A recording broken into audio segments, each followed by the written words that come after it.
Et si je vous disais que le mensonge le plus dangereux jamais raconté par Satan n'était pas vraiment un mensonge, mais une vérité déformée, qu'il n'a pas besoin de réécrire la Bible, d'inventer une nouvelle religion ou de nier l'existence de Dieu pour tromper des millions de personnes. Tout ce dont il a besoin, c'est de prendre ce qui est déjà écrit, quelque chose de sacré, quelque chose de fiable, et de le déformer juste assez pour empoisonner son âme. Et la partie la plus terrifiante, vous l'avez peut-être déjà cru, pire encore, vous l'avez peut-être même prêché. Depuis le début des temps, Satan n'a jamais eu recours à une tromperie flagrante. Il est plus intelligent que ça. Son arme préférée n'est pas la sorcellerie, l'athéisme ou la rébellion ouverte, mais l'écriture. Non pas son absence, mais sa manipulation. Et l'histoire le prouve. Dans le jardin d'Éden, Satan n'est pas venu à Ève avec des cornes et du feu. Il est venu avec une question. Dieu a-t-il vraiment dit? Il a reçu un commandement du Créateur et a introduit le doute.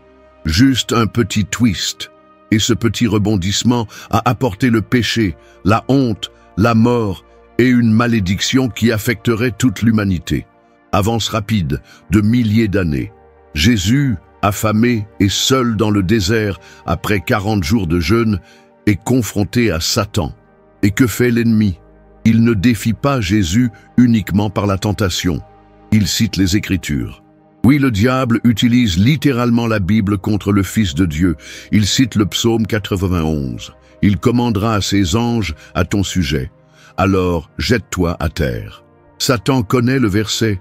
Il ne le cite pas mal. Il ne change pas les mots.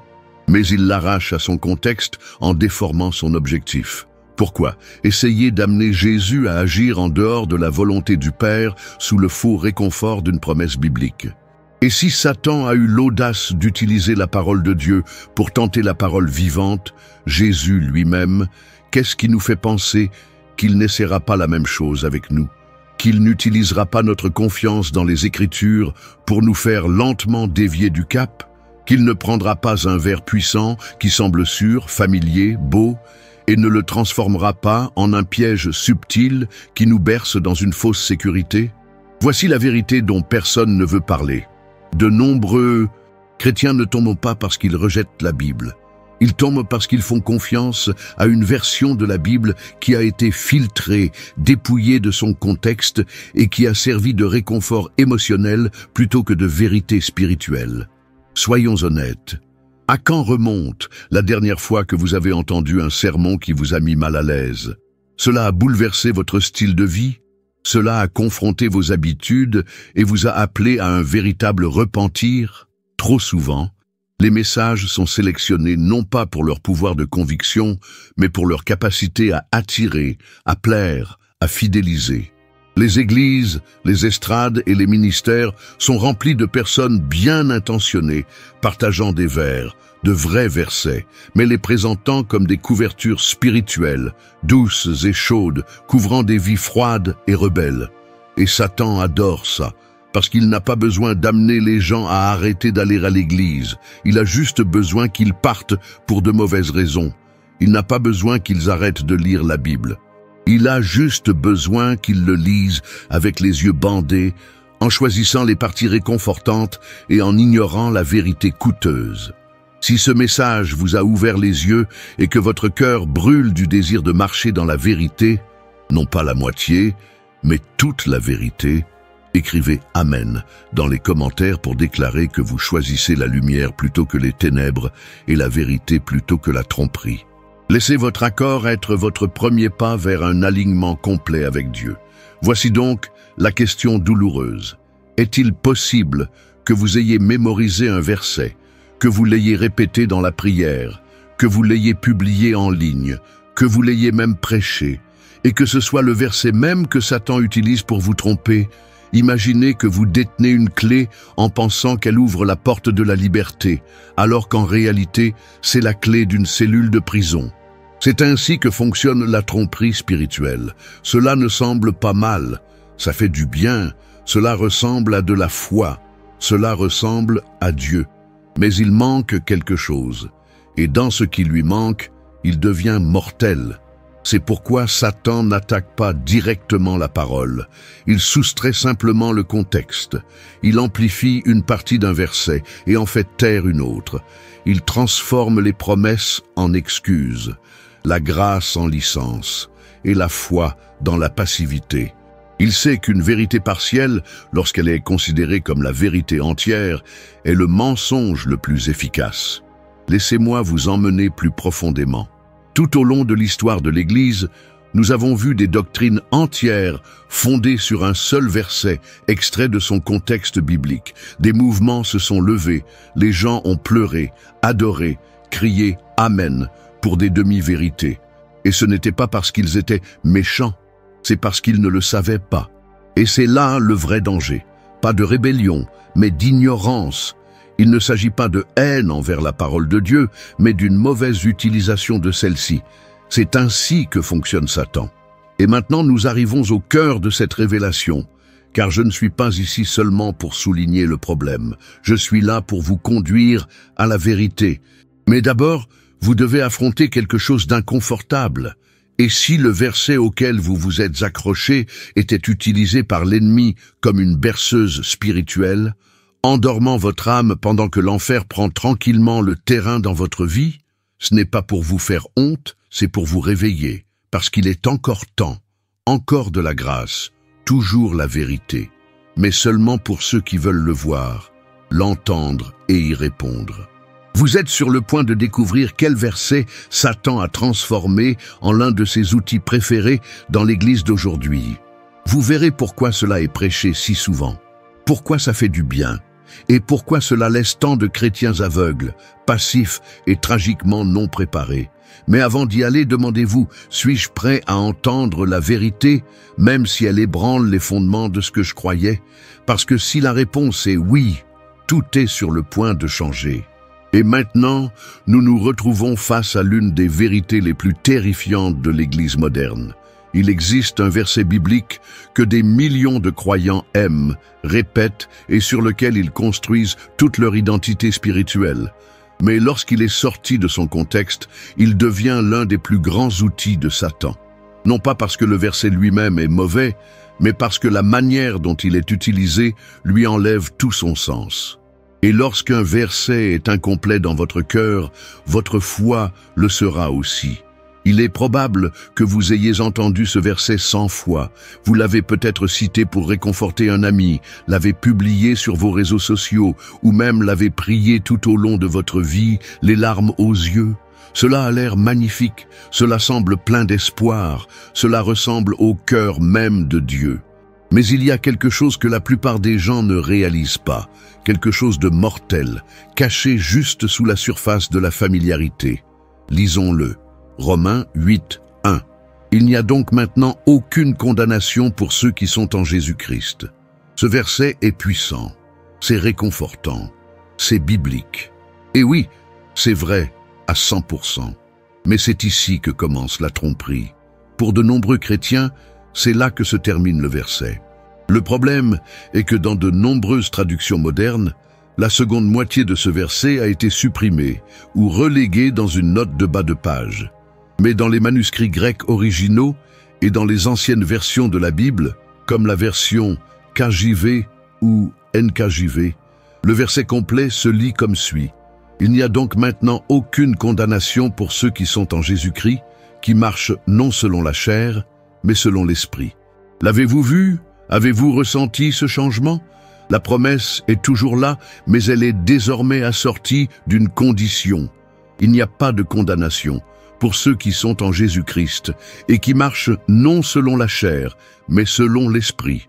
C'est la partie que l'ennemi ne veut pas que vous voyiez. C'est la clause qui a été cachée dans la théologie du bien-être. Et c'est cette ligne qui a été supprimée de nombreux enseignements, de nombreux sermons, de nombreuses publications Instagram, de nombreuses prières.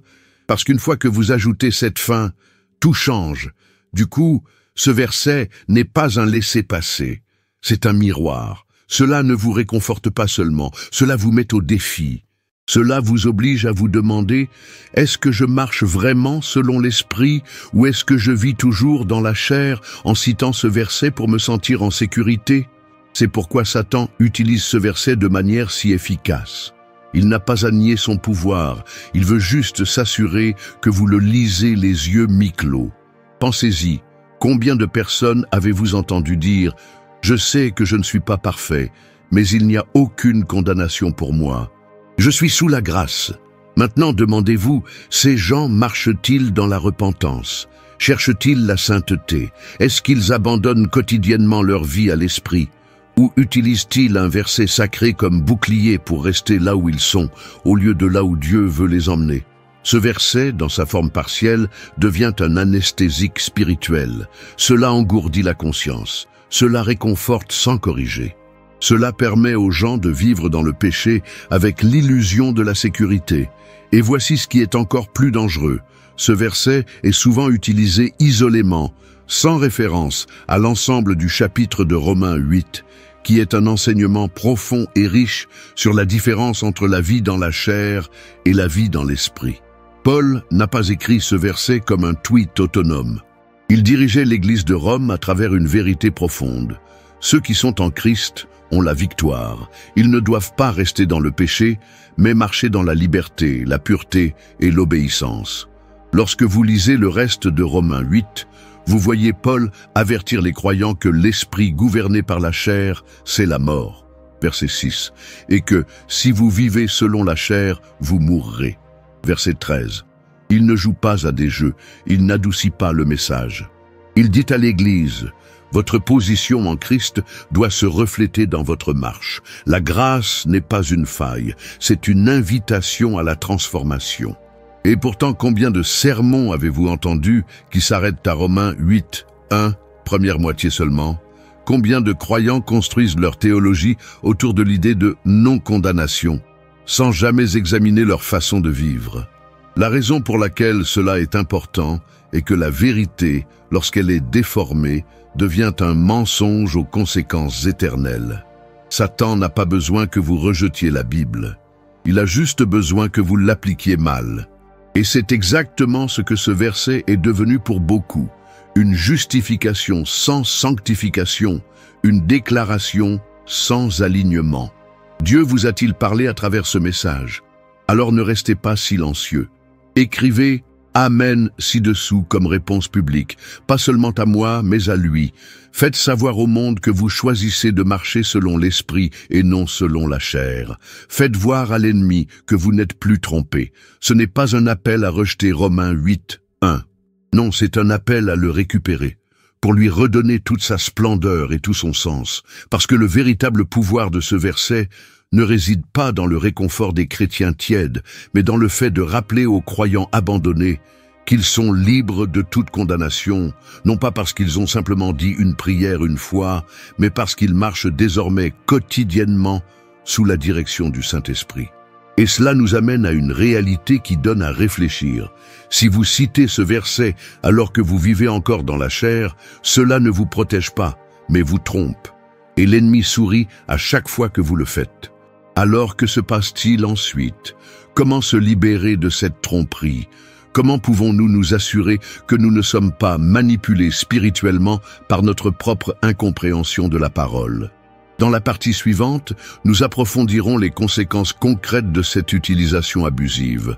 Nous verrons comment ce verset, prêché hors de son contexte, a créé toute une génération de croyants qui se sentent en sécurité, mais qui marchent sur un terrain dangereux.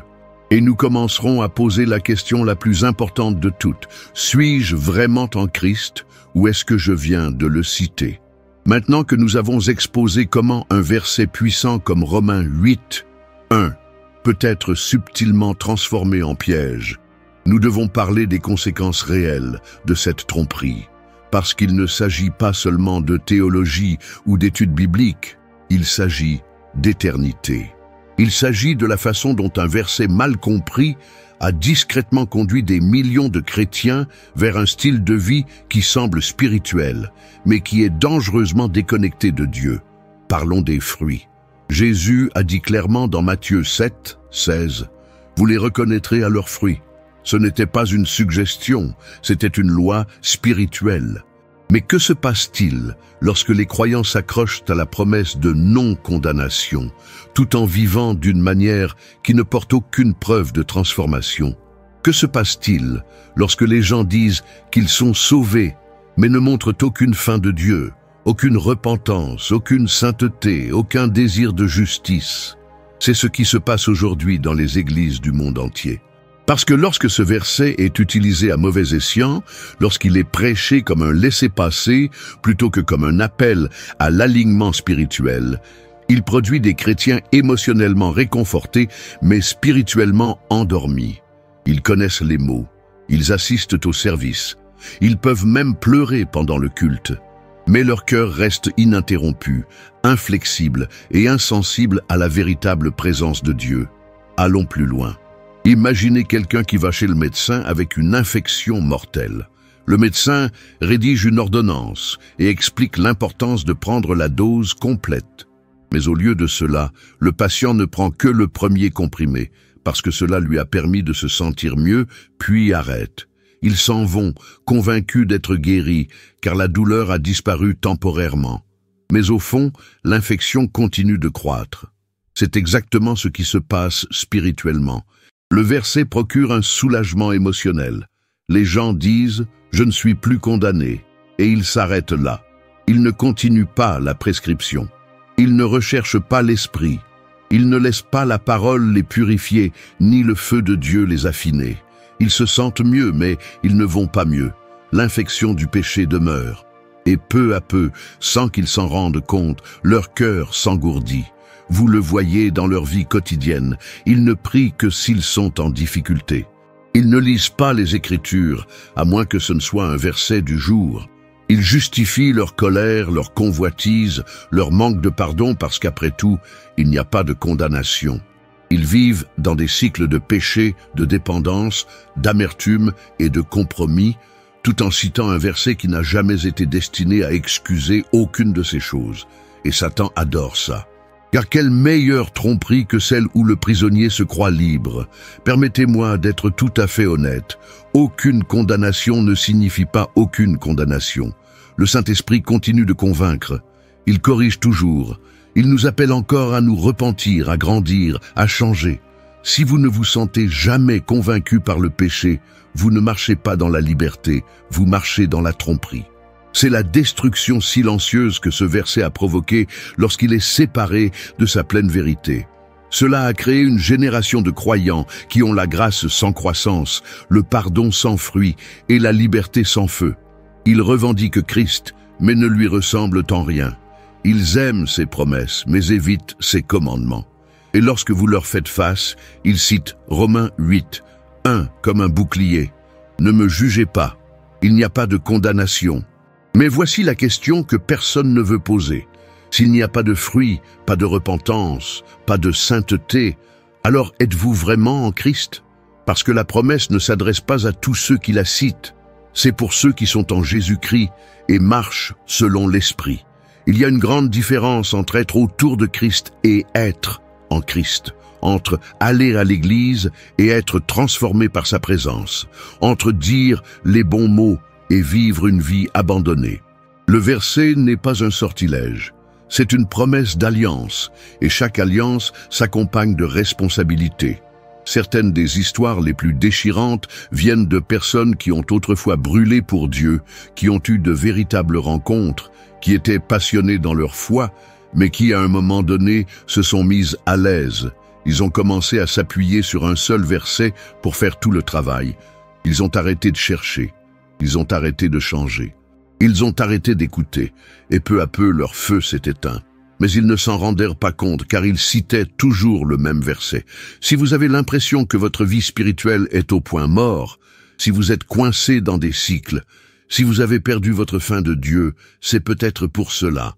Non pas parce que le verset est faux, mais parce qu'il a été utilisé comme substitut à la discipline spirituelle, pour l'intimité, pour l'obéissance. Alors que pouvez-vous faire? Comment se réveille-t-on de ce sommeil? Comment briser les chaînes d'un verset mal compris? La réponse n'est pas de rejeter Romains 8, 1, mais d'en redécouvrir la plénitude.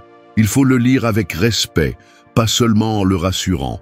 Réalisez que l'absence de condamnation n'est pas une autorisation de rester inchangé, mais une invitation à se renouveler. Lorsque vous commencez à comprendre que pas de condamnation signifie vous êtes désormais libre de marcher dans la sainteté, tout change. Soudain, ce verset devient du carburant, pas une béquille. Cela devient une raison de se relever, de vivre avec audace, de combattre le péché avec joie, de poursuivre l'esprit sans crainte. Cela ne vous rend plus passif, cela vous rend puissant. Mais ce genre de réveil ne se produit pas par hasard. Cela nécessite une honnêteté brutale, une volonté d'admettre. J'ai utilisé ce verset pour dissimuler mon apathie. Je me suis caché derrière, alors que j'aurais dû m'avancer. Et lorsque vous faites cela, lorsque vous vous confessez, lorsque vous vous repentez, lorsque vous vous abandonnez, la véritable liberté de Romains 8, 1 est libérée. Pas la liberté de la culpabilité pendant que vous continuez à pécher, mais la liberté du péché lui-même. C'est ce que Satan ne veut pas que vous sachiez.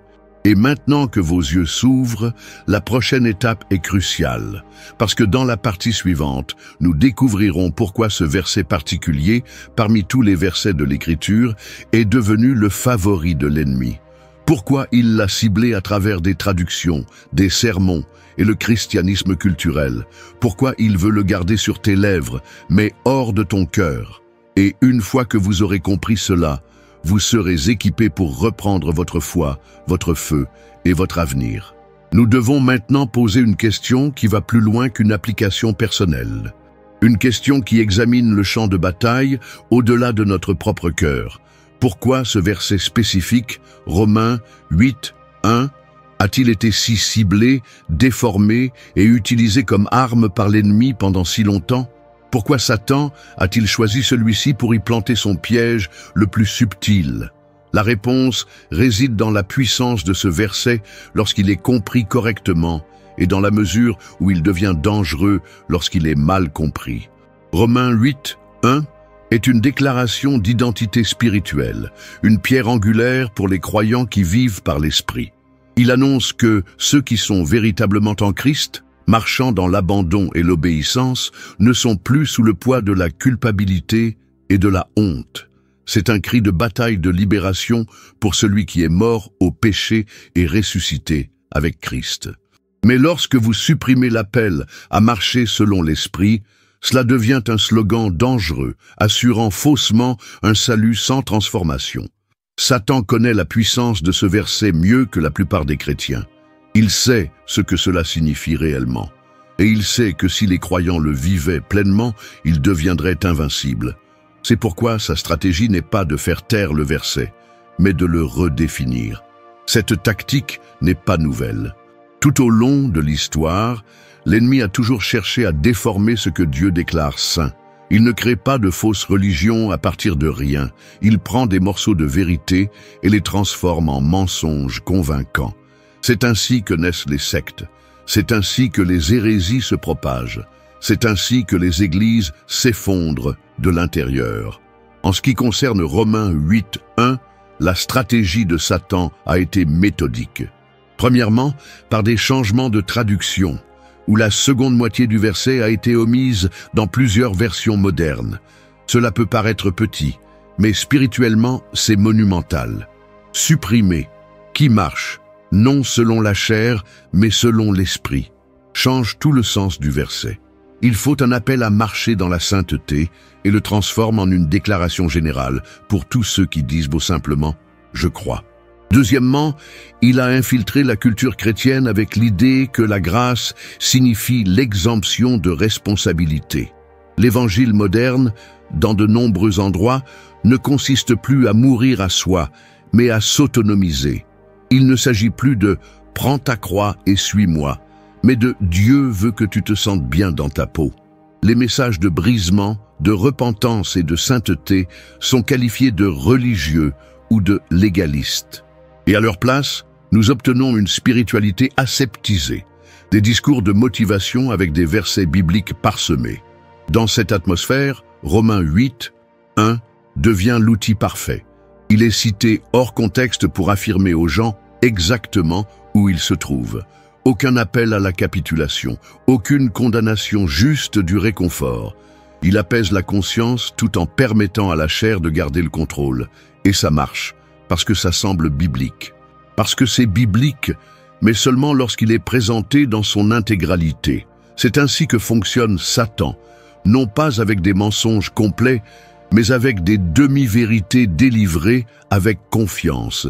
Et ce qui rend cela plus dangereux, c'est que beaucoup de personnes qui prêchent et partagent ce verset avec une mauvaise emphase ne le font pas par méchanceté. Ils croient sincèrement qu'ils aident. Ils offrent de l'espoir. Ils veulent rassurer ceux qui sont brisés, relever les faibles, accueillir le pécheur. Et ce n'est pas faux. Mais c'est ici que la tragédie commence. Lorsque vous offrez les promesses de Dieu sans le processus de Dieu, vous ne sauvez pas les âmes, vous les sédatifs. Si vous ressentez le poids de cette vérité, si votre esprit a été remué, vos yeux ouverts et votre cœur éveillé, tapez « Amen » comme votre acte d'abandon et d'accord audacieux avec le ciel. Ce seul mot peut résonner plus fort que le silence ne le fera jamais. Que ce soit votre cri de conviction et votre cri de liberté. Nous voyons cela se refléter dans l'histoire. Pendant la Réforme, par exemple, l'une des principales batailles concernait la vérité du salut. Martin Luther s'est battu pour ramener les gens à la parole, non filtrée par les institutions ou les traditions, mais par la voix brute et pure de l'Écriture. Mais même alors, certains ont pris le message de grâce et l'ont transformé en licence. Le pendule est allé trop loin. Nous sommes sauvés par la foi et devenus « je n'ai pas besoin d'obéir ». La graine du croire facile a été plantée. Et aujourd'hui, c'est florissant. Combinez maintenant cela avec un monde accro au confort, allergique à la correction et obsédé par soi. Qu'obtenez-vous? Une génération de chrétiens qui disent « je ne suis pas condamné », tout en continuant à marcher selon les schémas mêmes dont Christ est mort pour les libérer. Et c'est exactement ce que voulait l'ennemi. Romains 8, 1, lorsqu'il est mal utilisé, devient le verset préféré du diable, non pas parce qu'il manque de puissance, mais parce que lorsqu'il est séparé de sa pleine vérité, il donne l'illusion d'une puissance sans transformation. Alors, posez-vous la question.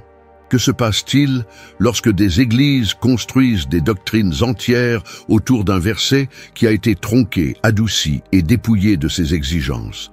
Que se passe-t-il lorsque les gens vivent de lait spirituel toute leur vie, sans jamais mûrir, sans jamais avoir faim de sainteté? Vous obtenez exactement ce que nous voyons aujourd'hui.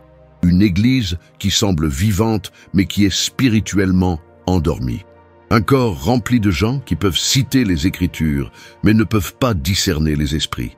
Des services pleins d'énergie, mais vides de repentir.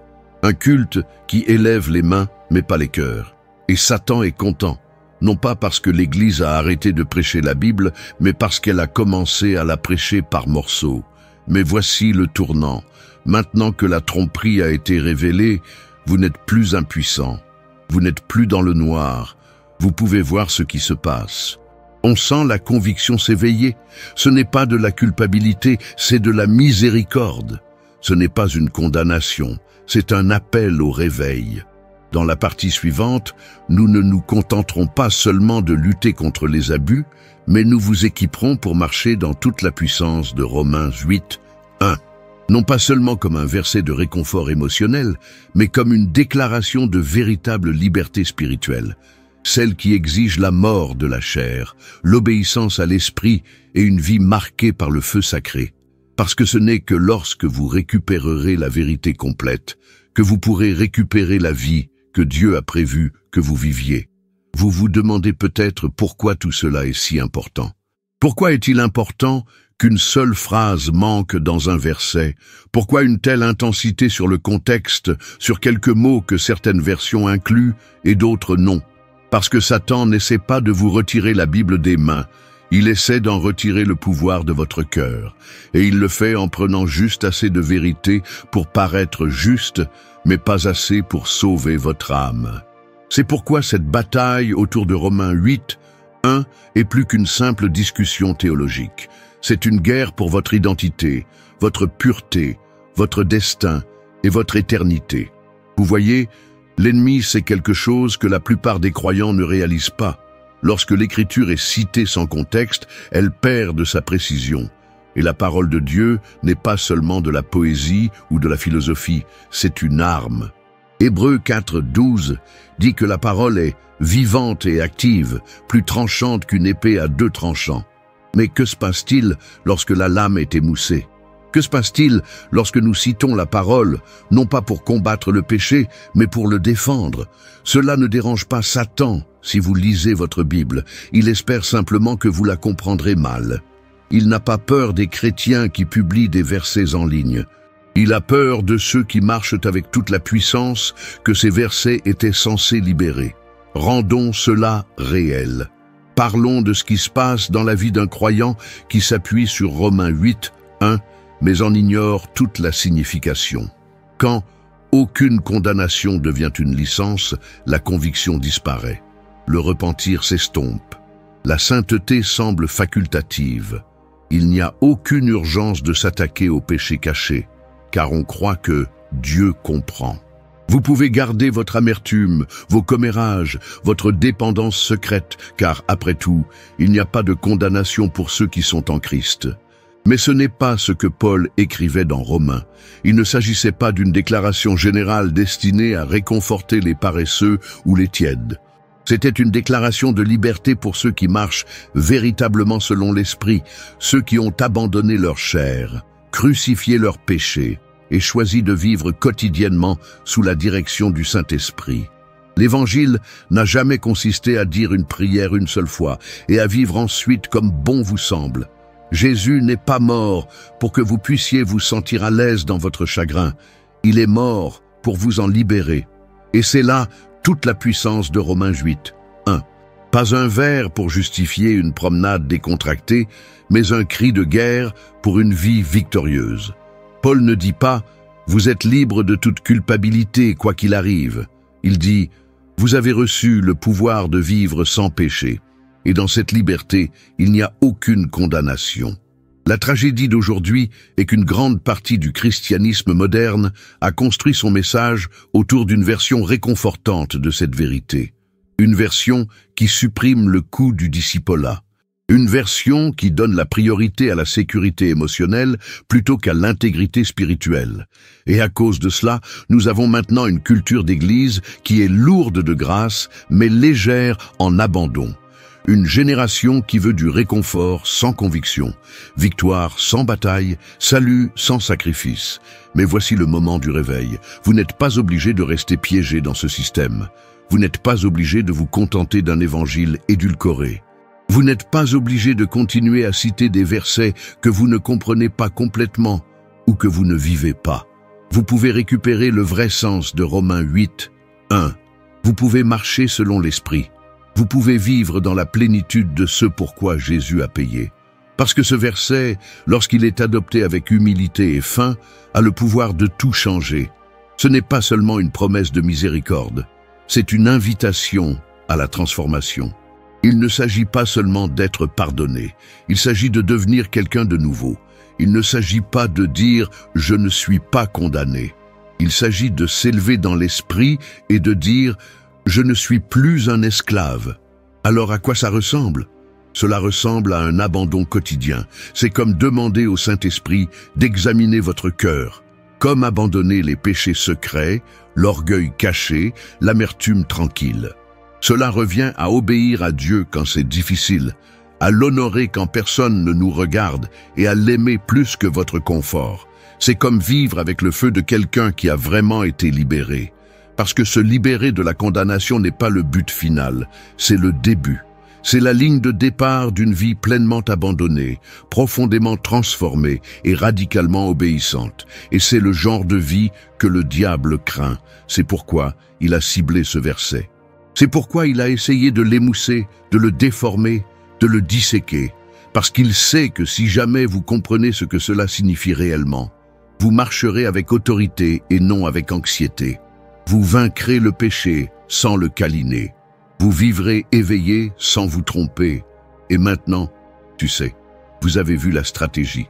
Vous avez ressenti le poids. Vous avez réalisé la vérité. Maintenant, le choix vous appartient.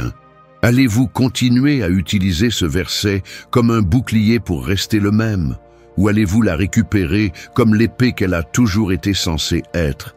L'Esprit de Dieu ne vous condamne pas. Il vous appelle à la vérité, dans la repentance, en transformation. Et si vous entendez sa voix en ce moment, ne l'ignorez pas.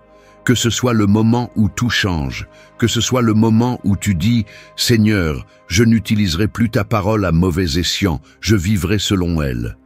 Que ce soit le moment où votre vie commence à refléter l'esprit de celui qui vous a sauvé. Aucune condamnation, parce que vous marchez enfin selon l'esprit. Merci d'avoir marché avec moi à travers cette révélation.